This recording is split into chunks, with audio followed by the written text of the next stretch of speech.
WBCB presents Pro Wrestling Weekly. Enough is enough, and it's time for a change! I can't believe I'm putting my voice to this. Call in with a question or comment at 215-949-3232 or 888-922-2149. Thank you for your irrelevant opinion. And now, here's your host of Pro Wrestling Weekly, Fearon. The first thing you need to do is to tell these people to shut up if you want to hear what I gotta say. I'm a broadcast journalist. I have a right to my opinion. Oh, son of a... I am the best on this microphone, in that ring, even in commentary. There's the sound of the bell, and we are set to go. This is Pro Wrestling Weekly here on 1490 WBCB and online at WBCB1490.com. Fearon Derry, mostly here with you, at least physically I'm here. Between the ears, hell if I know. Oh, perfect. And the Philosopher, Chris Ermer, full of glory and renown. Thank you for helping bail me out here as I was frantically looking for, it's almost like my lifeline as it is for a lot of people, my telephone. Yeah, the cell phone. So I guess I left it in the other room as I was prepping for things here. A jam-packed show, to say the least, and no worries, mate. No worries. Yeah, if I was a little bit more together, I'd actually have your freaking music here. I should probably bring that up, but I'm not ready for that yet. You're not ready for that? We're not ready for the philosopher's moment here? No. Okay, then I'll hold off on getting that together because I don't know. I'm working on getting a lot of things together here. It's amazing. When you're running on 4 hours of sleep over the last 2 days, the synapses in the brain tend to not work so well. So this is going to be an interesting show. And by interesting, I mean I can almost guarantee that it's going to suck. No chance, man. You got no chance in hell. Well, I don't know about that. Oh, okay, all right. I thought you were going Vince McMahon on me for a second here. I don't want to go there, Fearon. Okay. I'm sure somebody will at some point. Oh, goodness. No. We have a litany of folks in the studio. We've got the Philosopher, Chris Ermer, sitting in probably to just make sure I don't make a complete jackass out of myself. Nah, man, I'm all in. Like you're all in? I have to admit, these past few weeks, I've had like a whole bunch of other stuff going on here, trying to get my country music together, trying to get my new show going, and I know a lot of fluctuation and adaptation and other Asians that I can't think of. Last week, I mean, I was losing my mind because I was trying to edit like all this sound from a show while also doing the country show and trying to, just kind of oversee what you guys do here and try to contribute a little bit here and there. But I was like so distracted. I got it. But I'm all in. Yeah, that's pretty much how every Saturday morning when I'm doing chart toppers is like here. I'm usually putting notes together in the back while I'm playing the number one hits here in the studio. Sometimes I'm getting some sort of audio. If I'm really behind, I'm recording Today in Wrestling History at that point. Thank goodness I did it like Sunday night or Monday morning because otherwise, man, I'd be royally screwed. But today, more so than Montreal in '97. Yeah, I know the Montreal screw job. It's a reference lost on me. A reference lost on you, but one which resonates with your listeners. Yeah, it's one of the more notable. You got some head nods here in the studio. One of the more notable moments in wrestling history. Bret Hart facing Shawn Michaels for the WWF Championship in the Survivor Series pay-per-view in November of, I believe it was November 9th, 1997. And this was right before Bret Hart was going to go to the rival faction WCW, World Championship Wrestling. Oh, man. But Bret was the champion at the time, so he had to lose the title before he went to the other company, but he had some legitimate issues with his opponent, Shawn Michaels, and didn't want to lose to him. So there was some collusion that went on kind of behind closed doors between the owner, Vince McMahon, the referee, Earl Hebner, and Shawn Michaels. And at one point in the match where it was supposed to be a move reversal, the referee made it look like Bret Hart gave up when he didn't, and the title changed hands, leading to a lot of anger, confusion, and a black eye for Vince McMahon, because in the back, Bret ended up clocking Vince. Well, I better just answer the phone. Yeah, there we go. Yeah, if you want to go ahead and get that. And meanwhile, I can introduce our guests who have been sitting here ever so patiently as I've been rambling like an idiot for the better part of the last 5 minutes or so.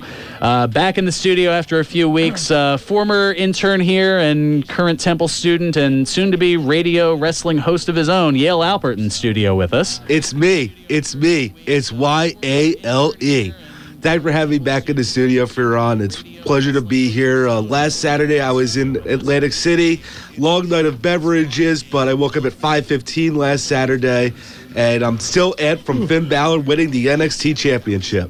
Ah, yes, that's right. Last week we had the chance to kind of get the first crack at reacting to the Beast from the East, or Beast in the East special event.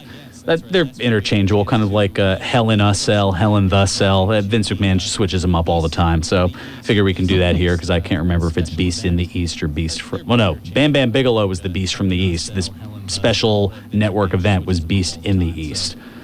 Oh, all these prepositions. It's driving me crazy. Sounds like a Discovery Channel show. A little bit, yeah. Finding Bigfoot. Beast in the East. Yeah, well, it was a special event that aired on the WWE Network live from Japan last Saturday. I think we were talking a little bit about it. It aired here in the United States on the East Coast at 5:30 in the morning. So last week, I was doing my Chart Topper show while trying to watch the event on our studio computer in here. I logged onto the WWE Network and was able to watch it and put things together. Wasn't able to listen to it because I had to listen to the songs, obviously, to know when they ended.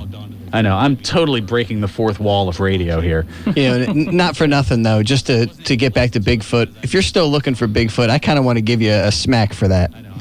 I mean, these people who are still looking for Bigfoot, you're wasting my time. Come on, that's valuable airtime that we could fill with, like, wrestling or something better than looking for something Bigfoot. Something important. Yes. Something... Exactly. Also joining us here in studio...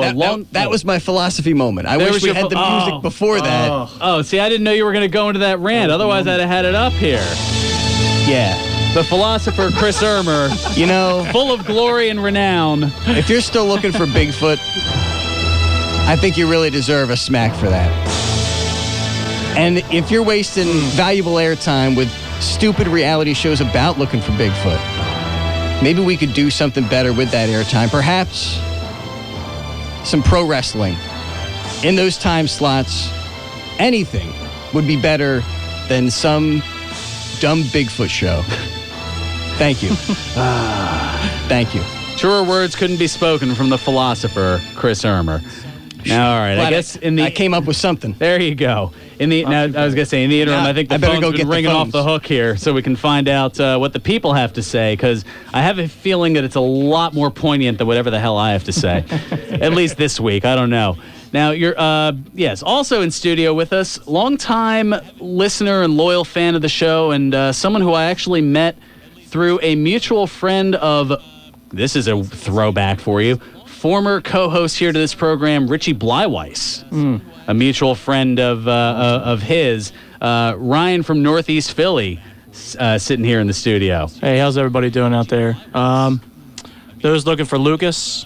Oh yeah, I was gonna say I was gonna get into that next, because you'll notice conspicuous by his absence. And I was going to get into that in a little bit, but for those who missed it last week, this past Monday was actually the beginning of the training for Lucas at the Monster Factory down in Paulsboro, New Jersey, the professional wrestling school, world famous Monster Factory. And Lucas, he's not even old enough to buy a lottery ticket or cigarettes, but he's old enough to step in between the ropes and learn this wonderful craft that is professional wrestling. And he's getting the opportunity to do so. He's been there this week. And there is actually a Monster Factory card going on tonight that I'll talk about a little bit later.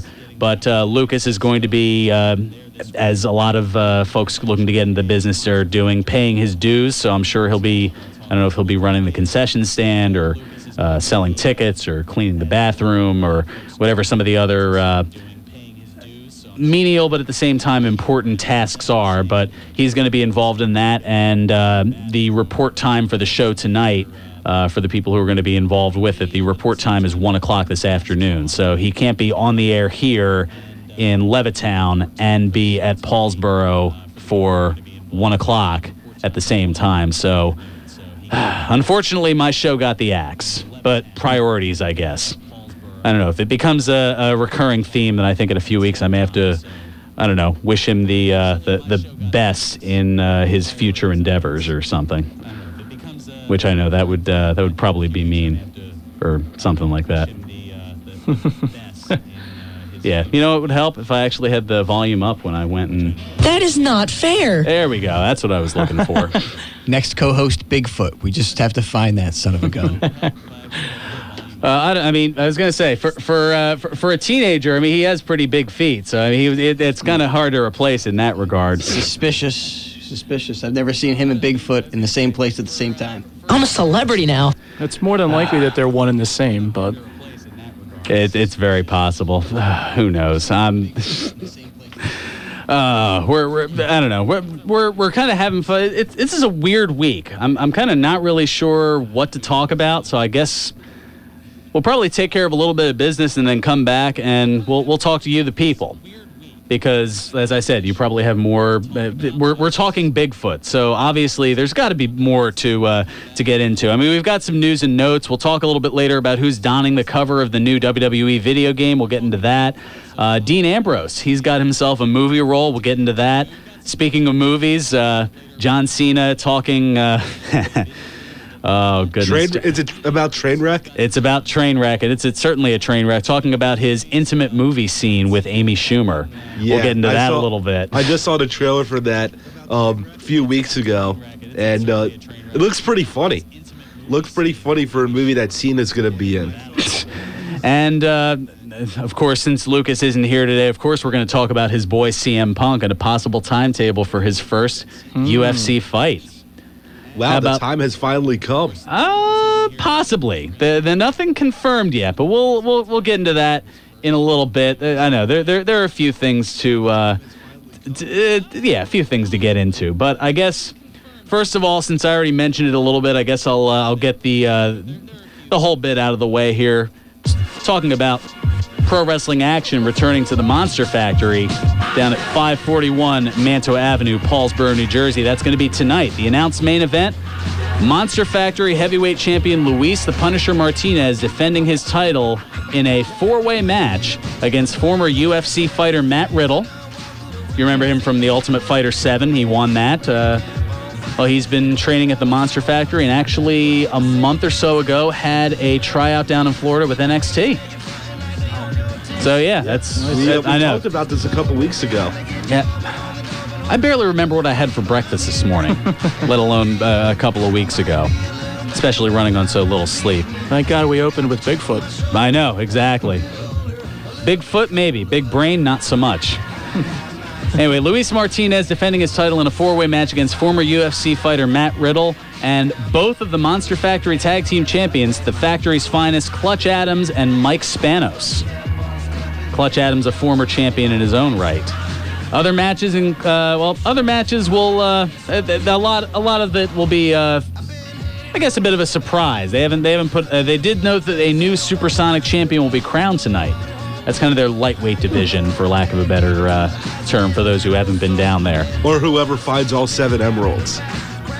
I'm making a Sonic the Hedgehog reference. I see, Sonic the Hedgehog 2 reference. It took me a second. It gave me no time to process that whatsoever. You're mean. I thought they were wrestling leprechauns. No wrestling leprechauns. We already have one in Hornswoggle on the WWE roster. That's enough. If I can bring up unicorns, I'll have a whole bunch of mythical creatures that I've somehow woven into the show today. So far, leprechauns and Bigfoot. And if Gate Martini walks in, we'll have Santa Claus. And we're just getting started today, too. We're just getting started. Oh, man. Leprechauns and unicorns and Bigfoot. Anyway, the Monster Factory, it's all going on tonight. Doors open at 6. The action starts at 7. Tickets just $15 for adults and $10 for kids aged 12 and under. And, of course, you'll see Lucas the intern there. Not necessarily in the ring just yet, but you'll see him down there. You might see me, too. I don't know. I think I need some sleep first, so we'll see we'll see how that goes. Anyway, check out the Monster Factory on Facebook, Twitter, Instagram, and YouTube, as well as their website, monsterfactory.org. How appropriate, as I'm barely standing here on Pro Wrestling Weekly. All right, let's take care of some business. We'll get to Joe from Trenton on the other side, who's been super duper patient. Greatly appreciate it. On this, you have the movie Trainwreck, and you have this Trainwreck known as Pro Wrestling Weekly, alongside Yale Alpert, Ryan from Northeast Philly. I'm Fearon Derry, at least I think so. Also, the Philosopher, Chris Ermer. Okay, he's behind Yale looking at pulling some country music CDs for when he plays country coming up at 1 o'clock. I know, I'm so attentive around here. I pay it. Nothing slips by me. I'm so attentive. Oh, goodness. All right, this is Pro Wrestling Weekly here on 1490 WBCB and online at WBCB1490.com. And now, more Pro Wrestling Weekly with your host, Fearon Derry. Thank you, Sean Lerman. Welcome back to Pro Wrestling Weekly here on 1490 WBCB and online at WBCB1490.com. Fearon Derry here, most of me at least, alongside Yale Alpert, making his triumphant return to the program. Also, longtime listener and fan and friend, and making his radio debut, I suppose, Ryan from Northeast Philly. Yes. Yeah, like I said, friend of a mutual friend of former co-host Richie Bleiweiss. How's that for a throwback name? And also, kind of hovering in the background, just kind of overseeing everything to make sure I don't do anything stupider than I usually do, the Philosopher, Chris Ermer. Actually, I'm here to add to stupidness, I think. Oh, you're adding to the stupidity. You're adding to the stupidity. Me fail English? That's impossible. Goodness. That's just the mathematics of it. It is. Yeah. Addition by subtraction. Well, no, maybe that's Lucas in this case. Subtraction by addition? Or subtraction by addition. There we go. I hope not, fans. I hope not. No, I'm picking on him because he's not here.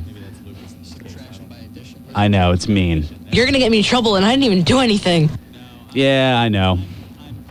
I'm sure he's going to listen back to this later and probably punch me next time he sees me or something. As, good friends and interns do, I guess. I don't know. All right, let's. We've had him hanging on long enough because I've rambled like an idiot long enough. So I'm going to shut up and give the floor to Joe from Trenton, who's been hanging on ever so patiently. Joe, welcome to Pro Wrestling Weekly. Hey, what's going on, everybody in the studio? Good afternoon. Yeah, so far so good. We'll see a little bit later. I just want to say I'm not really a big fan of John Cena, but I'm going to tell you right now, ever since he won that United States title, week after week, it's been nothing but 5-star matches. His opponent looks good. He looks good every single time. And quite frankly, I want him to hold that belt for a long time because I don't think after him holding it this time with all these great matches, I don't think anybody else is going to do it justice. I mean, he really did bring that belt back to prominence, in my opinion. He restored credibility to a mid-level title, and that's something that we really haven't seen. You could argue we haven't really even seen it with the heavyweight title, just because of the 50-50 booking that's gone on and things of that nature. You think a lot of that has to do with Daniel Bryan's injury, that he was supposed to be the guy that they promoted as that next, major push for those major titles, for the main titles.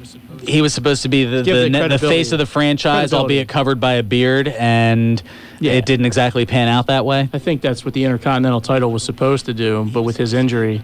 Well, and the WWE World Heavyweight Championship a year ago when an injury reared its ugly head. Right. Well, I'll tell you, I mean... I used to like Daniel Bryan, but maybe I'm one of those fickle wrestling fans. I don't know, but I really don't miss him. I mean, I guess the way wrestling is, time marches on really fast. And, I'm under the impression, I know I am too, that some wrestling fans have short memories. I mean, it's kind of like out of sight, out of mind. I mean, it's been a couple months now. Things have progressed pretty quickly. And like I said, John Cena's doing a great job. And when he fought Cesaro this Monday, I mean, Cesaro really made a good comeback from Tyson Kidd being injured. I mean, right away they're putting him in these good matches with John Cena. I mean, 2 weeks in a row. I mean, how could he go back to being in the tag team scene? The way he's been performing, I think that they should keep him in the title picture what he's doing right now. I mean, these matches have been spectacular, bell to bell. Well, I mean, I guess the how answer to that question is he's Swiss, and I don't know, Vince McMahon's track record with those of foreign descent isn't exactly the greatest. Yeah, Cesaro. To put it as nicely and non-offensively as I can. Cesaro I used to watch all the time in Chikara when he was Claudio Castagnoli. Actually, one of my wrestling teammates from Temple was trained by Cesaro when he wanted to go into professional wrestling. He has utmost skill. CrossFit, probably more fit than Seth Rollins at this point, and everyone thinks Seth Rollins is so fit because he has that six-pack, but I think Cesaro is pound for pound the strongest guy under 250 pounds the WWE has ever had. Well, Cesaro also hasn't had an infamous picture on Twitter, so, he has that going for him. Yeah. Well, Talk about credibility. I agree with that there, and just on a quick note, congratulations to the station there, making the local papers here for your other thing coming up, and keep it up, man. I was going to say, that shows you how out of the loop I've been due to a lot of personal issues, as I don't even know what we made the paper for. Maybe Chris can help me out. WBCB made the paper for something coming up here? Okay, he's shrugging at me too. Joe, enlighten us, please, because apparently we don't even know we get our own press around here. Well, I'm here in the Trenton area. There's going to be a show bi-weekly every Wednesday at 2 o'clock now. It's just a show broadcast out of City Hall. And I guess the spokesperson for the mayor is going to be doing it, just bringing people up to local events in Trenton, interviews and things like that. It's going to start this Wednesday coming up. Oh, okay. So it's a bi-weekly mayor show. Okay. Now I'm... I think I remembered Cassandra Gibson, our news director here, mentioning briefly about that. I know, like I said, there's a lot that's been kind of going on behind the scenes here. So sorry about not being more specific. I just assumed that everybody knew, so I didn't really. You know what? There are a lot. It's very difficult to assume that everybody knows a lot of things. That's why. I mean, I just went back over the Montreal Screwjob story, and that's something that occurred almost 18 years ago, just in case somebody doesn't know what I'm talking about. So in this case, it was the philosopher Chris Ermer. So you never know what you have to bring people up to speed on. Yeah, you learn something new every day. All right there, gentlemen. Always a pleasure. You guys take care. Thank you, Joe. Appreciate the call, as always. Wow. I'm never sure where to go next around here. Things change second by second around here. We can get into a little bit of, I guess, some news notes and things of that nature. We joked around with it a little bit earlier, and probably going to have a little bit more fun with it. But John Cena talking about his intimate movie scene with Amy Schumer. That's right. WWE star John Cena saying that there was nothing sexy about filming his sex scene with Amy Schumer for the film Trainwreck. He told Access Hollywood, quote, "There was talk about it being a closed set, but within 20 minutes, there's 2 camera ops, 2 focus pullers, 3 lighting guys, 2 sound guys, props. Catering was in there at one point. It became the most unintimate environment possible, and that helped." I guess whatever gets guys going. I don't know. There's nothing intimate or sexy about it. It's true comedy. It was all day. My mom is probably so proud. I wore a sock to work all day. Special. I would imagine strategically placed, but I don't know for certain. Yeah. I'm laughing on the inside of that one. Yeah, but I'm debating where I can toe the line here. I wonder if inside the sock he was going, "You can't see me." How about that? There we go. No, nothing? Well, how about a quick movie preview? What happened with John Cena's sock? Find out next Friday when Trainwreck with Amy Schumer and John Cena premieres in theaters nearest you. What are you doing, a read here all of a sudden? My goodness. A little bit. A little bit? And that was just off the cuff, too. You have no notes in front of you or anything. I barely have notes in front of me. It's crazy. As I wave my arms around. You know, it's an interesting morning when we're talking about John Cena films. You know, there are worse things to talk about. I'm not going to get into what they are, but there are worse things to talk about. Oh.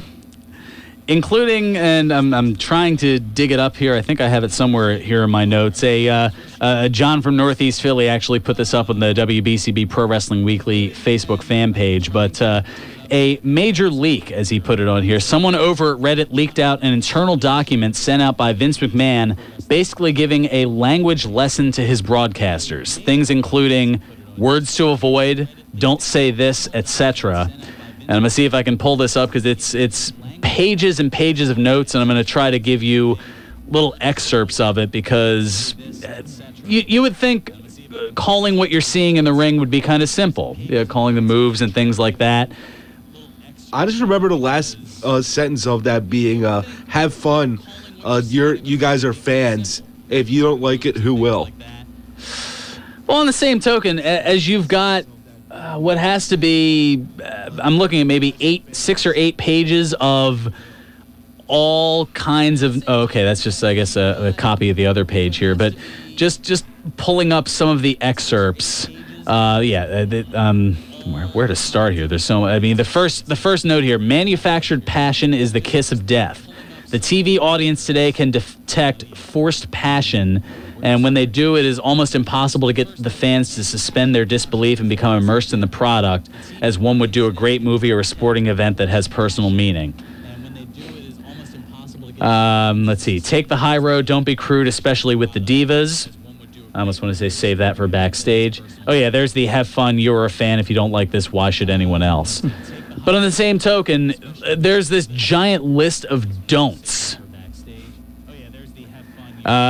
Do not say a talent does not care about winning the match. Everyone should care about winning matches. If the superstars don't care, why should fans?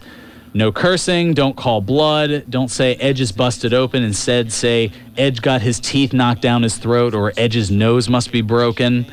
Don't call the obvious. For example, the ref is counting to 10. Instead, say, Edge better get back in the ring or he'll be counted out. They're saying, don't say, the audience is chanting for Matt Hardy. The audience can hear that plainly. Instead, lay out and let the audience at home feel the energy of the crowd. Be careful when anointing anything or anyone the greatest of all time. Keep comments and observations believable and plausible. Nobody knows dates. Everybody knows when in 2 weeks or tomorrow, etc. is. So basically saying don't say January. Don't say July 19th. Say a week from tomorrow as far as when the next pay-per-view is, for example. Watch the monitor. Call what you see on the screen. Oh, here we go. Words to avoid. Belt and strap. We don't have belts or straps. We have championships, titles. The belt represents something. Talk about what it represents, like hard work or dedication, or what it means, accomplishment of goals or a bullseye for others. Avoid words like feud, war. Instead of house show, use live event. Instead of backstage, use in the back or in the locker room area. Don't use international, use global. Don't use DQ. Don't use talent. Instead, use star or superstar or diva. Just a lot of, instead of hospital, use medical center.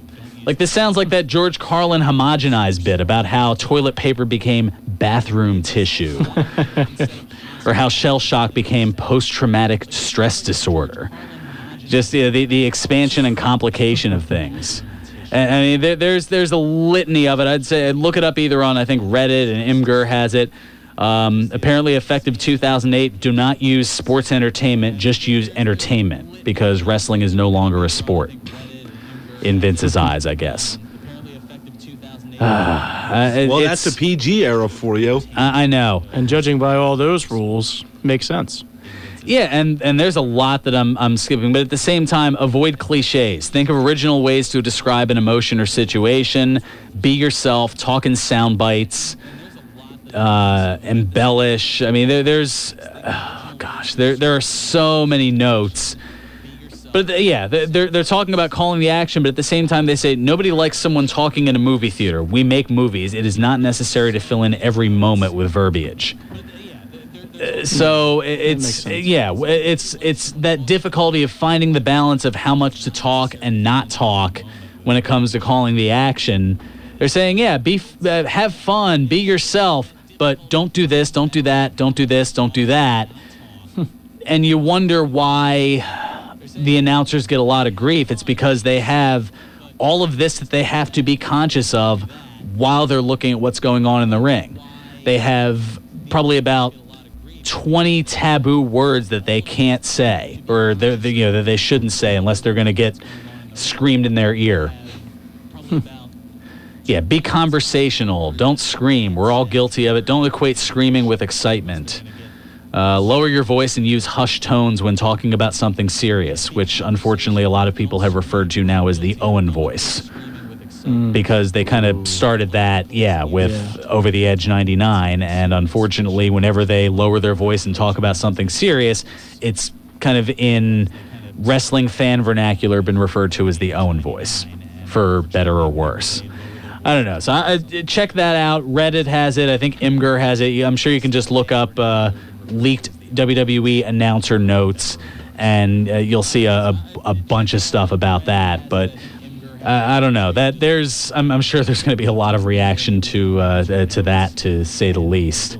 But thanks to John from Northeast Philly for putting that up on the Pro Wrestling Weekly Facebook fan page.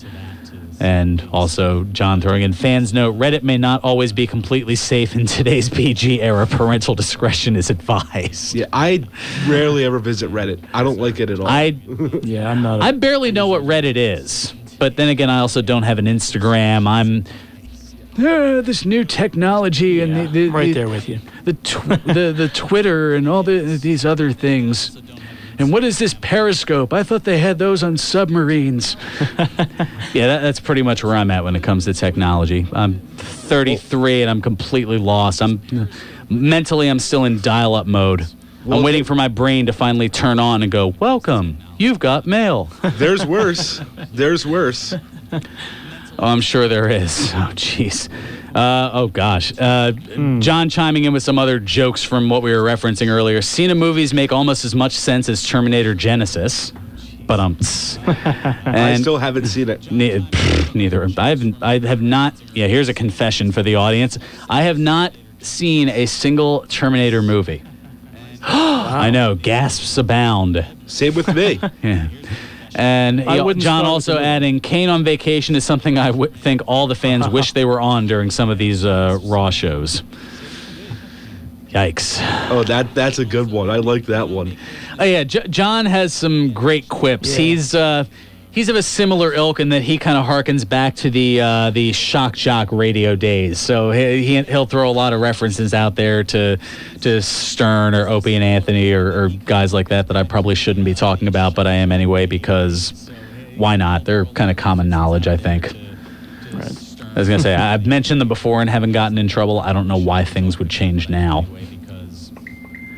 Yeah, stranger things have happened. Who knows? There's going to be a Reddit report out for that, too. Yeah, exactly. A Reddit report for behind the scenes at WBCB Pro Wrestling Weekly. Yeah, one of those being shut up, dummy, and get to a break, because that's one of the things that you got to do. So with this particular break, that means it's time for me to tell you about my favorite beer spot, the Broken Goblet Brewery, 1500 Grundy's Lane in Bristol. Broken Goblet Brewing, breaking your perspective on how you experience craft beer, because broken can be beautiful. Now, today's the day of celebration. In fact, guess where I'm heading after this. As the Broken Goblet honors 1 year in business with Goblet Stock. It's an outdoor event with live music, great food, and some amazing beers starting at 2 o'clock this afternoon. That's just an hour and 17 minutes away. And for the irregular members, the action starts for you at 1 o'clock, which means I need to get off the air and get the hell over there, because I am one of the irregular members. Food trucks from the Whirly Pig, Hop Fries, and the Cow and the Curd will be on site. 22 different beers will be on tap throughout the day. Plus, to beat the heat, there will be a huge inflatable slip and slide. That's right. You didn't know about that before. I forgot my bathing You suit. forgot your bathing suit. That's all right. Well, there's also the great beers to beat the heat as well. That's true. Yeah, including, I believe I mentioned it last week, the gingerbread brown ale that they're calling Not the Gumdrop Buttons. Little Shrek reference there. They've got a lot of their classic favorites. They've got the original Bubba's Tea Bag. I know we talked about Bubba's Tea Bag a little bit here. I probably could have worded that differently, but whatever. as well as their first bottle release that they had back in December. They've got some of that set for today. Thorin. It's their 11.1% Imperial IPA, aged on white oak, because they're fans of The Hobbit, Thorin Oakenshield. Yeah, I didn't watch The Hobbit either, but I now at least get the reference, even though I don't, but at the same time I do. It makes sense. So all that going on today at the Broken Goblet Brewery, although anytime's a good time to head over to the Broken Goblet. They're open Thursdays through Sundays for the summer, so those are definitely the times you want to go. Check them out on the web at brokengoblet.com. Broken Goblet Brewing, the semi-official brewery of Pro Wrestling Weekly. All right, when we come back, got some more news to get into. Still have the video game discussion to talk about. Who's donning the cover? It might surprise you who it is. Or, dare I say, it might stun you. Oh, I see what you did there. I'm somewhat clever despite running on almost no sleep. Okay, maybe that wasn't that clever, but whatever. All right, also today in wrestling history, birthdays, and a lot more to do. This is Pro Wrestling Weekly here on 1490 WBCB and online at WBCB1490.com.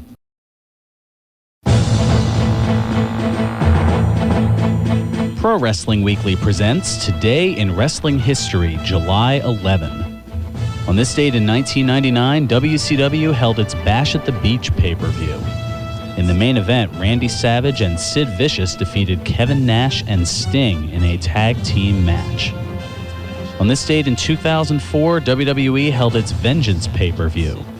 In the main event, Chris Benoit pinned Triple H to retain the World Heavyweight Championship. On this date in 2010, TNA held its Victory Road pay-per-view. In the main event, Rob Van Dam defeated Jeff Hardy, Abyss, and Mr. Anderson in a four-way match to retain the TNA World Heavyweight Championship. This has been Today in Wrestling History, July 11. Hi, this is Jim Cornette, and you're listening to Pro Wrestling Weekly with Fearon Derry on 1490 WBCB.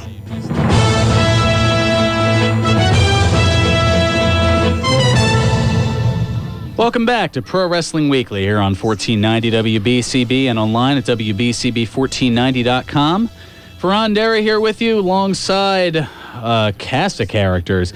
Of course, the philosopher Chris Ermer, full of glory and renown. Yes, sir. I know. I'm getting that over, or at least trying to as best I can. Yeah. Completely stealing it from Lanny Poffo. Oh, wow. I mean, he is certainly a man of letters. And to be recognized, to be with such a poet, I do thank you for that. Maybe I'll bring in my poetry next week. Oh, there we go. Yale Alpert, former intern here on this very station and soon to be wrestling. Actually, talk a little bit about that. What you got coming up this fall semester here on Temple University? I don't want to steal your thunder here. All right, so my show is going to be called The Bottom Line, dedicated to the very famous catchphrase by Stone Cold Steve Austin, who we'll actually talk about in a couple minutes. It's going to be broadcasted on a station called WHIP. The show is going to debut in early September, late August, because it is Temple University student-run radio station, and it runs by semester. What we're planning to do, just a basic talk show, talk anything wrestling from WWE to anything in your backyard. Plan to get some independent guys for interviews. I'm very good friends with some of the guys over at Combat Zone Wrestling, because that was my indie organization back when I was 16, 17, used to go to Tournament of Death all the time.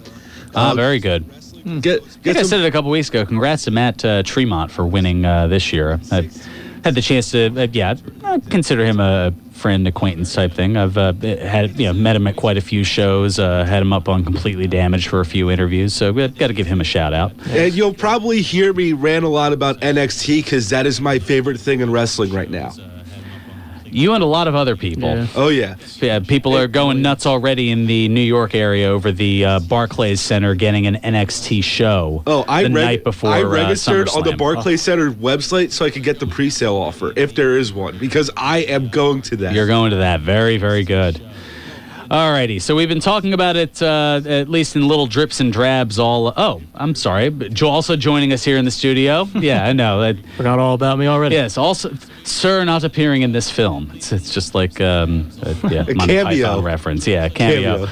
Ryan from Northeast Philly, a longtime listener and fan of the show and a friend and acquaintance of... former co-host here, Richie Bleiweiss, and through him we ended up becoming friends, and since he and I are heading over to the aforementioned Goblet Stock right after this, I figured, why not have him come on the show? Yeah. What the hell? Why not? Find out what's going on, what this is all about, and Lucas is still not here, by the way. Deal with it. Well, yeah, that's because if he isn't already there, he better be in the next 9 minutes and 11 seconds, otherwise... Monster Factory owner Danny Cage is going to give him hell, that's for sure. Or I'll have something to say to his brother for him to say. No, well, yeah. His brother doesn't need a whole lot a lot of motivation in that regard, but we're not going to get into any kind of family feuds or anything. Because then I got to play the music, and we have no surveys, no top however many answers on the board, anything like that.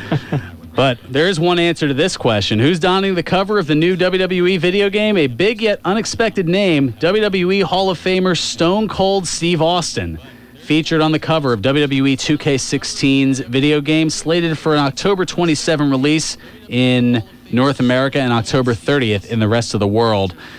That's like retro, man. It is. Yeah. And that's what kind of throws... that'd be like... EA Sports announcing that on the cover of the Madden 16 NFL video game would be, I don't know, Joe Montana.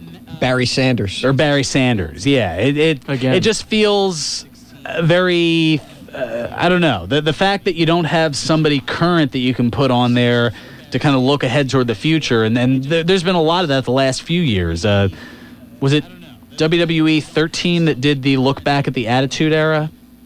That was the Attitude Era storyline. I think so, yeah. And WWE 2K14 was about the 30 years of WrestleMania. So there's been a lot of looking in the rearview mirror as opposed to looking forward. And I think at some point that's going to catch up with them. I mean, you talk about Stone Cold Steve Austin, and I forget exactly when his birthday is, like what day, but he either just turned or is about to turn 50. Man, one thing though that you gotta give it up for wrestling fans is that they appreciate the history of the sport. They like to look back and they like to see where it all started, and Frank Gotch. No, I mean maybe not that far back. Yeah, no, that's a little far back. But Nature Boy Buddy Rogers. There we go. That's a little bit better. I know. I just. Silly old school references. Isn't he the first ever world champion? He is the first WWE, WWF, WWF champion. Yeah, Worldwide Wrestling Federation champion back in 1963. And I think he held it for maybe a few weeks before Bruno Sammartino ended up winning it and holding on to it for the better part of 7 years. That's what I'm talking about. I mean, that's looking back. Yeah, that's way back. Right.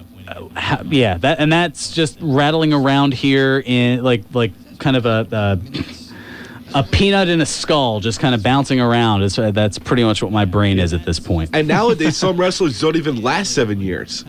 Right. This is true. Some don't even last 7 days. Yeah, I don't know.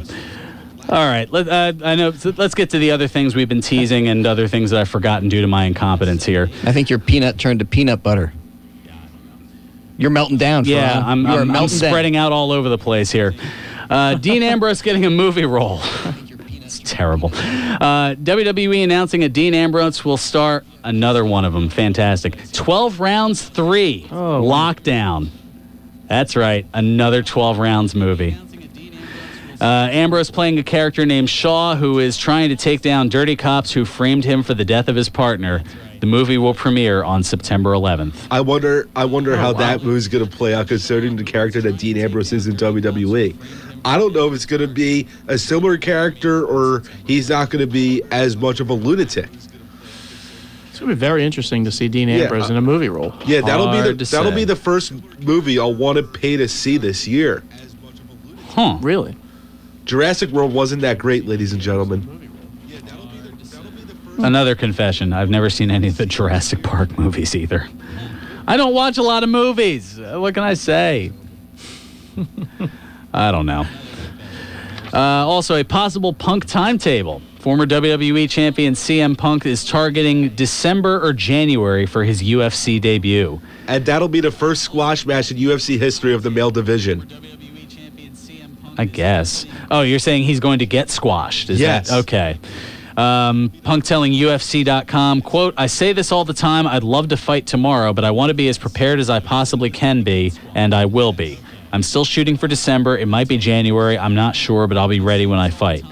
He goes on to say, I don't ask my coaches, how did I do today? Am I ready? They say, come back at 7, and I come back at 7. They tell me to mop, I mop. They tell me to sweep, I sweep. If they tell me to work the mitts or come in and work extra, I do it. Sounds like Cinderella. A little bit. That's just a little bit. Lucas, see what you're getting yourself in for now. Like you're starting at the you're going to be, Lucas is going to be working the mops and the brooms and everything else, I'm sure, and that'll probably be starting for him in about 4 minutes. At least he gets to go to the ball, right? I mean, Lucas is going to go to the show. He'll be working. He is. I mean, he'll be working, but he'll certainly be there. That's how Finn Balor started at New Japan Pro. Cleaning bathrooms in the dojo. That Michael setting Cole up the ring, that. taking down the ring. There's a lot that goes into it, and that's learning a lot of those things. Learning that nobody's too big to do certain tasks. I mean, that's kind of one of those humility things that's kind of important in wrestling, especially a sport that, let's be honest, has a lot of egos. Yeah, absolutely. Yeah, so I don't know. Lucas, best of luck. I'm not going to yet say in your future endeavors. So, yeah, get back here. Hopefully Danny Cage will let you out of the proverbial Monster Factory cage to come back here and do a show every once in a while. Should have done your John Laurinaitis voice when he said future endeavors. Well, that'll be general manager of both Raw and SmackDown, I wish you the best in your future endeavors. So would that make me the general manager of Pro Wrestling Weekly? I don't know how that works. I guess so. There's a lot of questions that go with this here. Questions I don't know if I can necessarily answer. I mean, I could just simply play a drop, something like, I mean, that could work too, but that would be a little bit meaner and not as fun. Plus, he's not fired. He's just, I could go the Vince route and say that he's on sabbatical from Pro Wrestling Weekly. I don't know. Because he said that in one of the quarterly stock conference calls when somebody asked about CM Punk before the Thanksgiving interview with Colt Cabana.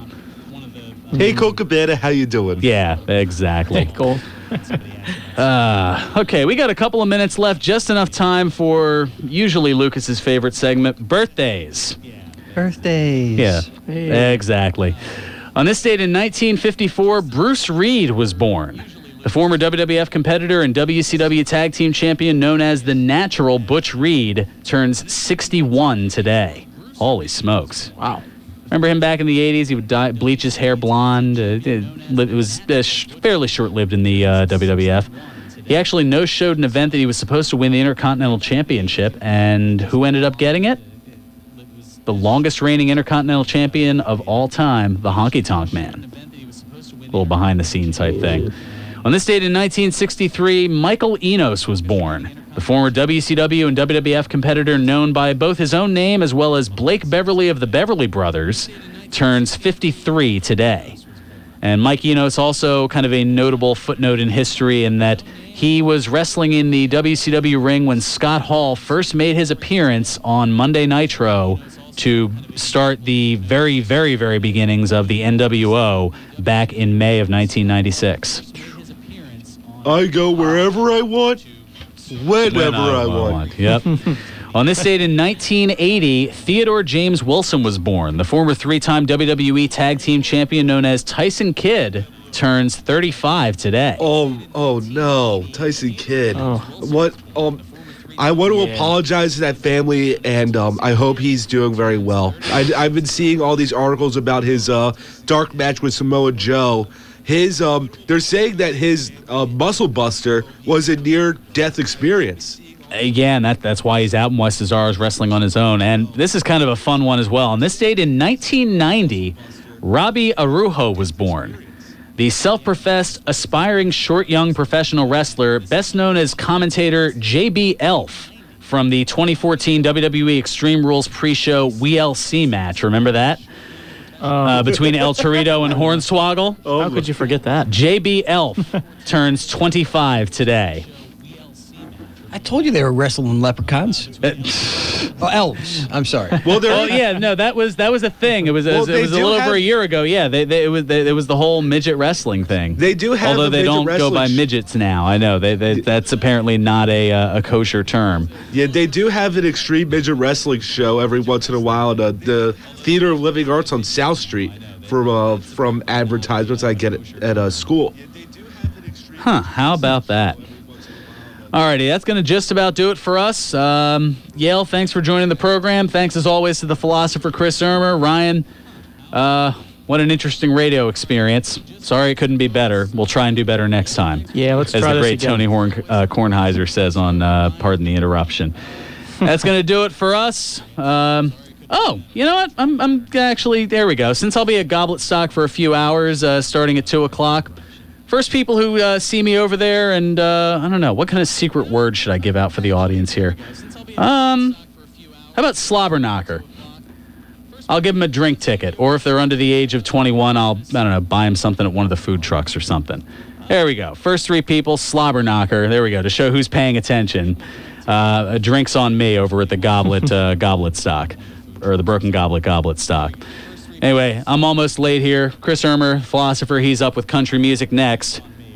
We'll be back next week with a Battleground preview. That's right, because there's a pay-per-view a week from tomorrow. So with that, play us out, Nutsy. 1 o'clock and all's well. Serving you better than ever before. This is 1490 WBCB 11.